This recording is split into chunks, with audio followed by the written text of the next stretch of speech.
welcome to Chapter 2, Dobby's Warning. Harry managed not to shout out, but it was a close thing. The little creature on the bed had large bat-like ears and bulging green eyes, the size of tennis balls. Harry knew instantly that this is what had been watching him in the garden hedge this morning.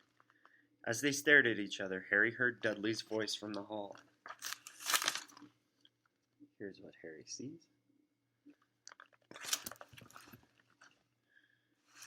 "May I take your coats, Mr. and Mrs. Mason?" The creature slipped off the bed and bowed so low that the end of its long, thin nose touched the carpet. Harry noticed that it was wearing what looked like an old pillowcase, with rips for arm and leg holes. Hello?" said Harry nervously. "Harry Potter!" said the creature, in a high-pitched voice that Harry was sure would carry down the stairs. "So long has Dobby wanted to meet you, sir. Such an honor it is." Thank you?" said Harry, edging along the wall and sinking into his desk chair, next to Hedwig, who was asleep in her large cage. He wanted to ask, "What are you?" but thought it would sound too rude, so instead he said, "Who are you?" "Dobby, sir, just Dobby. Dobby the house elf," said the creature. "Oh, really?" said Harry. I don't want to be rude or anything, but this isn't a great time for me to have a house elf in my bedroom." Aunt Petunia's high, false laugh sounded from the living room. The elf hung his head. "Not that I'm not pleased to meet you," said Harry quickly, "but, is there any particular reason you're here?" "Oh, yes, sir," said Dobby earnestly. "Dobby has come to tell you, sir. It is difficult, sir. Dobby wonders where to begin." "Well, sit down," said Harry politely, pointing at the bed. To his horror, the elf burst into tears. Very noisy tears. "Sit down," he wailed. "Never, never, ever." Harry thought he heard the voices downstairs falter. "I'm sorry," he whispered. "I didn't mean to offend you or anything." "Offend Dobby," choked the elf. "Dobby has never been asked to sit down by a wizard like an equal."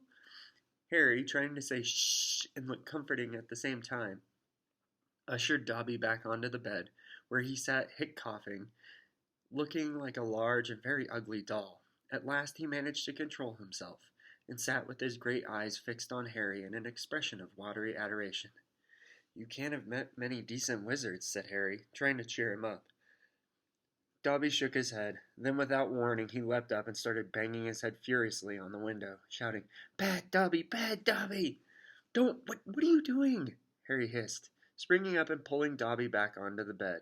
Hedwig had woken up with a particularly loud screech, was beating her wings wildly against the bars of her cage. "Dobby had to punish himself, sir," said the elf, who had gone slightly cross-eyed. "Dobby almost spoke ill of his family, sir." Your family?" "The wizard family Dobby serves, sir. Dobby is a house elf, bound to serve one house and one family forever." "Do they know you're here?"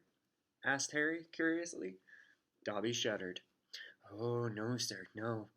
Dobby will have to punish himself most grievously for coming to see you, sir. Dobby will have to shut his ears in the oven door for this, if they ever knew, sir." "But won't they notice if you shut your ears in the oven door?" "Dobby doubts it, sir. Dobby is always having to punish himself for something, sir. They lets Dobby get on with it, sir. Sometimes they remind me to do extra punishments." "But why don't you leave or escape?" "A house elf must be set free, sir, and the family will never set Dobby free. Dobby will serve the family until he dies, sir." Harry stared. "I thought I was hard done by staying here for another 4 weeks," he said. "This makes the Dursleys sound almost human. Can anyone help you? Can't I?" Almost at once, Harry wished he hadn't spoken. Dobby dissolved again into wails of gratitude. "Please," Harry whispered frantically, "please be quiet. If the Dursleys hear anything, if they know you're here." "Harry Potter asked if he could help Dobby. Dobby has heard of your greatness, sir, but your goodness, Dobby never knew." Harry, who was feeling distinctly hot in the face, said, "Whatever you've heard about my greatness is a load of rubbish. I'm not even top of my year at Hogwarts. That's Hermione. But he stopped quickly, because thinking about Hermione was painful. Harry Potter is humble and modest, said Dobby reverently, his orb-like eyes aglow. Harry Potter speaks not of his triumphs over he who must not be named. Voldemort? Said Harry. Dobby clapped his hands over his bat-like ears and moaned, Speak not the name, sir, speak not the name. Sorry, said Harry quickly. I know lots of people don't like it. My friend Ron. He stopped again. Thinking about Ron was painful, too. Dobby leaned towards Harry, his eyes wide as headlamps.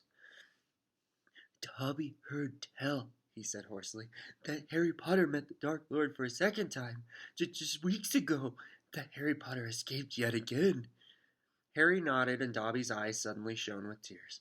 Oh, sir, he gasped, dabbing his face with the corner of his grubby pillowcase he was wearing. Harry Potter is valiant and bold. He has braved so many dangers already, but Dobby has come to protect Harry Potter, to warn him, even if he does have to shut his ears in the oven door later. Harry Potter must not go back to Hogwarts. There was a silence broken only by the chink of knives and forks from downstairs, and the distant rumble of Uncle Vernon's voice. What? Harry stammered. But I've got to go back. Term starts on September the 1st. It's all that keeps me going. You don't know what it's like here. I don't belong here. I belong in your world, at Hogwarts. No, squeaked Dobby, shaking his head so hard his ears flapped. Harry Potter must stay where it is safe. He is too great, too good to lose. If Harry Potter goes back to Hogwarts, he will be in mortal danger. Why? Said Harry in surprise. There is a plot, Harry Potter. A plot to make most terrible things happen at Hogwarts School of Witchcraft and Wizardry this year, whispered Dobby, suddenly trembling all over. Dobby has known it for months, sir. Harry Potter must not put himself in peril. He is too important, sir. What terrible things, said Harry at once. Who's plotting them? Dobby made a funny choking noise and then banged his head madly against the wall. All right, cried Harry, grabbing the elf's arm to stop him. You can't say, I understand. But why are you warning me? A sudden unpleasant thought struck him. Hang on. This hasn't got anything to do with with you-know-who, has it? You could just shake or nod, he said hastily, as Dobby's head tilted worryingly close to the wall again. Slowly, Dobby shook his head. Not he who must not be named, sir. But Dobby's eyes were wide, and he seemed to be trying to give Harry a hint. Harry, however, was completely at sea. He hasn't got a brother, has he? Dobby shook his head, his eyes wider than ever. Well, then I can't think of who else has a chance of making horrible things happen at Hogwarts, said Harry. I mean, there's Dumbledore for one thing. You know who Dumbledore is, don't you? Dobby bowed his head. Albus Dumbledore is the greatest headmaster Hogwarts has ever had. Dobby knows it, sir. Dobby has heard of Dumbledore's powers rivaling those of he who must not be named at the height of his strength. But, sir, Dobby's voice dropped to an urgent whisper. There are powers Dumbledore doesn't. Powers no decent wizard. But before Harry could stop him, Dobby bounded off the bed, seized Harry's desk lamp, and started beating himself around the ear with an ear-splitting yelp. A sudden silence fell downstairs. 2 seconds later, Harry, heart thudding madly, heard Uncle Vernon coming into the hall, calling, Dudley must have left his television on again, the little tyke. Quick, into the wardrobe, hissed Harry, stuffing Dobby in, shutting the door, and flinging himself onto the bed just as the door handle turned. What the devil are you doing? Said Uncle Vernon through gritted teeth, his face horribly close to Harry's. You've just ruined the punchline of my Japanese golfer joke. One more sound, and you'll wish you were never born, boy. He stomped flat-footed from the room. Shaking, Harry let Dobby out of the wardrobe. See what it's like here, he said. See why I've got to go back to Hogwarts? It's the only place I've got. Well, I think I've got friends. Friends who don't even write to Harry Potter? Said Dobby shyly. I expect they've been... Hang on, said Harry, frowning. How do you know my friends haven't been writing to me? Dobby shuffled his feet. Harry Potter mustn't be angry with Dobby. Dobby did it for the best. Have you been stopping my letters? Dobby has them here, sir, said the elf. Stepping nimbly out of Harry's reach, he pulled a thick wad of envelopes from inside the pillowcase he was wearing. Harry could make out Hermione's neat writing, Ron's untidy scrawl, and even a scribble that looked as though it was from the Hogwarts gamekeeper Hagrid. Dobby blinked anxiously up at Harry. Harry Potter mustn't be angry. Dobby hoped. If Harry Potter thought his friends had forgotten him, Harry Potter might not want to go back to school, sir. Harry wasn't listening. He made a grab for the letters, but Dobby jumped out of reach. Harry Potter will have them, sir, if he gives Dobby his word that he will not return to Hogwarts. Oh, sir, there is danger you must not face. Say you won't go back, sir. No, said Harry angrily. Give me my friend's letters. Then Harry Potter leaves Dobby no choice, said the elf sadly. Before Harry could move, Dobby had darted to the bedroom door, pulled it open, and sprinted down the stairs. Here we see Dobby sprinting down the stairs. Mouth dry, stomach lurching, Harry sprang after him, trying not to make a sound. He jumped the last 6 stairs, landing cat-like on the hall carpet, looking around for Dobby. From the dining room he heard Uncle Vernon saying, Tell Petunia that very funny story about those American plumbers, Mr. Mason. She's been dying to hear. Harry ran up the hall and into the kitchen and felt his stomach disappear. Aunt Petunia's masterpiece of a pudding, the mountain of cream and sugared violets, was floating up near the ceiling. On top of the cupboard in the corner crouched Dobby. No, croaked Harry. Please, don't kill me. Harry Potter must say he's not going back to school. Dobby, please. Say it, sir. I can't. Dobby gave him a tragic look. Then Dobby must do it, sir, for Harry Potter's own good. He snapped. The pudding fell to the floor with a heart-stopping crash. Cream splattered the windows and walls as the dish shattered. With a crack like a whip, Dobby vanished.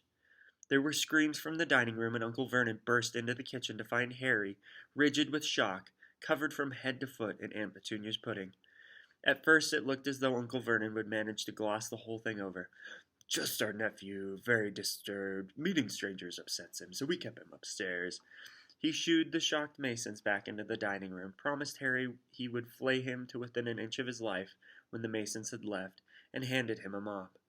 Aunt Petunia dug some ice cream out of the freezer, and Harry, still shaking, started scrubbing the kitchen clean. Uncle Vernon might still have been able to make his deal if it hadn't been for the owl. Aunt Petunia was just handing around a box of after-dinner mints when a huge barn owl swooped through the dining room window, dropped a letter on Mrs. Mason's head, and swooped out again. Mrs. Mason screamed like a banshee and ran from the house, shouting about lunatics. Mr. Mason stayed just long enough to tell the Dursleys that his wife was mortally afraid of birds of all shapes and sizes, and to ask whether this was their idea of a joke. Harry stood in the kitchen, clutching the mop for support as Uncle Vernon advanced on him, a demonic glint in his tiny eyes. Read it, he hissed evilly, brandishing the letter the owl had delivered. Go on, read it. Harry took it. It did not contain birthday greetings. Dear Mr. Potter, we have received intelligence that a hover charm was used at your place of residence this evening at 12 minutes past 9. As you know, underage wizards are not permitted to perform spells outside of school, and further spell work on your part may lead to expulsion from said school. Decree for the Reasonable Restriction of Underage Sorcery, 1875, paragraph C. We would also ask you to remember that any magical activity which risks notice by members of the non-magical community, Muggles, is a serious offense under Section 13 of the International Confederation of Warlocks Statute of Secrecy. Enjoy your holidays. Yours sincerely, Mathilda Hopkirk, in proper use of Magic Office, Ministry of Magic. Harry looked up from the letter and gulped. You didn't tell us you weren't allowed to use magic outside of school, said Uncle Vernon, a mad gleam dancing in his eye. Forgot to mention it, slipped your mind, I dare say. He was bearing down on Harry like a great bulldog, all his teeth bared. Well, I've got news for you, boy. I'm locking you up. You're never going back to that school. Never. And if you try and magic yourself out, they'll expel you. And laughing like a maniac, he dragged Harry back upstairs. Uncle Vernon was as bad as his word. The following morning he paid a man to fit bars on Harry's window. He himself fitted the cat flap in the bedroom doors so that a small amount of food could be pushed inside 3 times a day. They let Harry out to use the bathroom morning and evening. Otherwise, he was locked in his room around the clock. 3 days later, the Dursleys were showing no sign of relenting, and Harry couldn't see any way out of his situation. He lay on his bed, watching the sun sinking behind the bars on the window, and wondered miserably what was going to happen to him. What was the good of magicking himself out of the room if Hogwarts would expel him for doing it? Yet life in Privet Drive had always reached an all-time low. Now the Dursleys knew they weren't going to wake up as fruit bats. He had lost his only weapon. Dobby might have saved Harry from a horrible happening at Hogwarts, but the way things were going, he'd probably starve to death anyway. The cat flap rattled and Aunt Petunia's hand appeared, pushing a bowl of tinned soup into the room. Harry, whose insides were aching with hunger, jumped off his bed and seized it. The soup was stone cold, but he drank half of it in one gulp. Then he crossed the room to Hedwig's cage and tipped the soggy vegetables at the bottom of the bowl into her empty food tray. She ruffled her feathers and gave him a look of deep disgust. "It's no good turning your beak up at it. That's all we've got," said Harry grimly. He put the empty bowl back on the floor next to the cat flap and lay back down on the bed, somehow even hungrier than he had been before the soup. Supposing he was still alive in another 4 weeks, what would happen if he didn't turn up at Hogwarts? Would somebody be sent to see why he hadn't come back? Would they be able to make the Dursleys let him go? The room was growing dark. Exhausted, stomach rumbling, mind spinning over the same unanswerable questions, Harry fell into an uneasy sleep. He dreamed that he was on show in a zoo, with a card reading, "Underage Wizard," attached to his cage. People goggled through the bars at him as he lay, starving and weak, on a bed of straw. He saw Dobby's face in the crowd and shouted out, asking for help, but Dobby called, "Harry Potter is safe there, sir," and vanished. Then the Dursleys appeared, and Dudley rattled the bars of the cage, laughing at him. "Stop it," Harry muttered, as the rattling pounded into his sore head. "Leave me alone. Cut it out. I'm trying to sleep." He opened his eyes. Moonlight was shining through the bars on the window, as someone was goggling through the bars at him. A freckled-faced, red-haired, long-nosed somebody.